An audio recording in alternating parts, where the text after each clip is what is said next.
இயேசு கிறிஸ்துவின் நாமத்தில் அன்பின் வாழ்த்துக்கள்.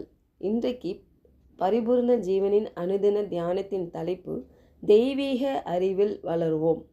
வசனம் 2 பேதுரு 3:18. நம்முடைய கர்த்தரும் இரட்சகருமாகிய இயேசு கிறிஸ்துவின் கிருபையிலும் அவரை அறிகிற அறிவிலும் வளருங்கள். அவருக்கு இப்பொழுதும் என்றென்றைக்கும் மகிமை உண்டாவதாக. ஆமென். பாருங்க, நாலேஜ் அப்படின்னா அறிவு, விஸ்டம் அப்படின்னா ஞானம். அப்போது வேதத்தில் அறிவு என்பது நிறைய உண்மையான காரியங்களை, தகவல்களை பெறுகிறது தான் அந்த அறிவு என்று பார்க்கிறோம். அதே சமயம் ஞானம் என்பது அந்த அறிவை பெற்றுக்கொண்ட அந்த அறிவை நம்ம புரிந்து கொள்ளணுமா. பகுத்தறிவு மற்றும் அந்த அறிவை நம்ம வாழ்க்கையில் பயன்படுத்தணுமா. அது அப்ளிகேஷன், அதுதான் ஞானம். எந்த டைமில் அந்த அறிவை நம்ம யூஸ் பண்ணுறோம், அதுக்கு பேர் தான் ஞானம். அப்போது தேவ பிள்ளைகள் ஒவ்வொருத்தரும் அறிவில் வளரணும்னு தேவனுடைய விருப்பமாக இருக்குது. அந்த அறிவு அப்படின்றது தேவனை அறிகின்ற அறிவு. பாருங்கள், ஓசியா 4:6 நம்ம பார்க்குறோம், என் ஜனங்கள் அறிவில்லாமையினால் சங்காரமாகிறார்கள். அப்போ வேதத்தின் அடிப்படையில் அறிவு அப்படின்னா தேவனை அறிகிறது தான் அந்த அறிவு என்று பார்க்கிறோம். இந்த ஓசியா 4:6 சொல்லப்பட்டது போல அறிவில்லாதவர்கள் சங்காரமாகிறார்களாம். அப்போனா தேவனை அறியாமல் இருக்கிறவர்கள் பாருங்க, தேவனை ஆசீர்வதிக்க முடியாது என்று நம்ம பார்க்கிறோம். அப்போது தேவன் நமக்கு செய்கிற எல்லாத்தையுமே அவரை அறிகிற அறிவின் மூலம் தான் நம்ம பெற்றுக்கொள்ளுகிறோம். பாருங்க, அப்போது நம்மளுடைய பொறுப்பு என்னன்னா, நம்ம ஒவ்வொரு நாளும் தேவனை அறிகிற அறிவில் வளர வேண்டும் என்று இந்த காலை வேளையில் தேவன் நம்மோடு இடைப்பட்டு கொண்டு இருக்கிறார். அப்போது அவரை அறிவதற்கு நம்ம என்ன செய்யணும்?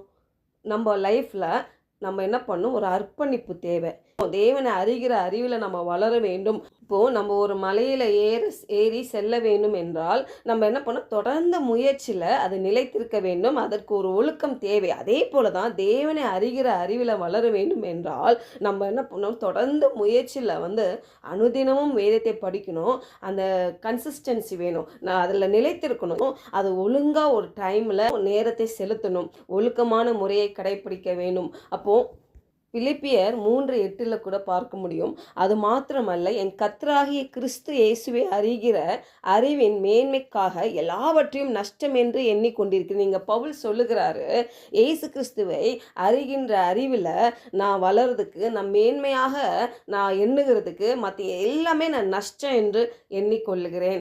அதே மாதிரி கொலோசியர் 1:9 நம்ம பார்க்க முடியும், இதை நிமித்தம் நாங்கள் அதை கேட்ட நாள் முதல் உங்களுக்காக இடைவிடாமல் ஜெபம் பண்ணுகிறோம். நீங்கள் எல்லா ஞானத்தோடும் ஆவிக்குரிய விவேகத்தோடும் அவருடைய சித்தத்தை அறிகிற அறிவினாலே நிரப்பப்படவும். அப்போது தேவன் நமக்கு ஒரு சித்தம் வைத்திருக்கிறாரு. அதை நம்ம எப்படி அறிந்து கொள்வோம்னா, அவரை அறிகிற அறிவினால தான் நம்ம அறிந்து கொள்ள முடியும். அதே மாதிரி நீதிமொழிகள் 1:7 கர்த்தருக்கு பயப்படுதலை ஞானத்தின் ஆரம்பம். இங்கிலீஷ் பைபிளில் அது நாலேஜ்னு கொடுத்துருக்கு, தமிழில் ஞானம் கொடுத்துருக்கு. ஆனால் இந்த உண்மையான மொழியாக்கத்தில் நம்ம பார்க்கும் பொழுது கர்த்தருக்கு பயப்படுதலை அறிவு உண்டாகிறதுக்கு ஆரம்பம் என்று பார்க்கிறோம். அப்போ நம்ம அறிவு எப்படி நம்மளுக்கு வருகிறதுனா, தேவனை அறிகின்ற அறிவினால நம்மளுக்கு அந்த நாலேஜ், அந்த அறிவு உண்டாகிறது என்று பார்க்க முடிகிறது. 2 பேதுரு 1:2 தேவனையும் நம்முடைய கர்த்தராகிய இயேசுவையும் அறிகிற அறிவினால் உங்களுக்கு கிருபையும் சமாதானமும் பெருக கடவுது என்று பார்க்கிறோம். அப்போ இந்த கிருபையும் சமாதானம் பெருகிறதுக்கு மெயினான ஒரு காரியம் கிறிஸ்துவை நம்ம அறிகிற அறிவினால். அப்போ நம்ம எப்படி நம்ம அவரை அறிந்து கொள்ளுகிறோமோ அந்த அறிவில் தான் நம்மளுக்கு தேவனுடைய கிருபையும் சமாதானமும் நம்மளுக்கு பெருகுதான் நம்ம வாழ்க்கையில். அப்போ இந்த கால வேளையில் தேவன் நம்மோடு பேசுகிற ஒரு காரியம், நம்ம வாழ்க்கையில் கிருபையும் நமக்கு சமாதானமும் வேணும், பெருகணும் அப்படின்னா நம்ம அவரை அறிகிற அறிவில் நம்ம வளர வேண்டும் என்று தேவன் விரும்புகிறார். பாருங்க, அவர் அறிகிற அறிவில் நம்ம வளரும் பொழுது அந்த கிருபையும் சமாதானம் நம்மளுக்கு பெருகும் பொழுது வாழ்க்கையில் வியாதிக்கு இடமே இல்லை, மன அழுத்தத்துக்கு இடமே இல்லை, பிரச்சனைக்கு இடமே இல்லை. ஏன்னா அவரை அறிகிற அறிவில் நம்ம வளரும் போது இதெல்லாம் நம்ம ஜெயத்தோடு மேற்கொள்வோம். பாருங்க, அப்போது இந்த காலை வெளியில் ஒரு தீர்மானம் எடுப்போம், தேவனை அறிகின்ற அறிவில் வளர வேண்டும் என்று.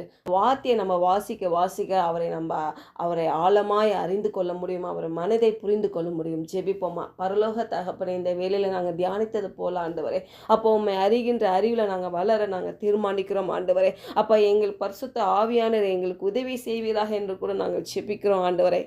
ஒவ்வொரு நாளும் உண்மை அறிகின்ற அறிவில் நாங்கள் வளரும்படி ஆண்டவரே எங்களுக்கு உதவி செய்யும்படி இயேசுவின் நாமத்தினால் ஜெபிக்கிறோம் நல்ல பிதாவே. ஆமென்.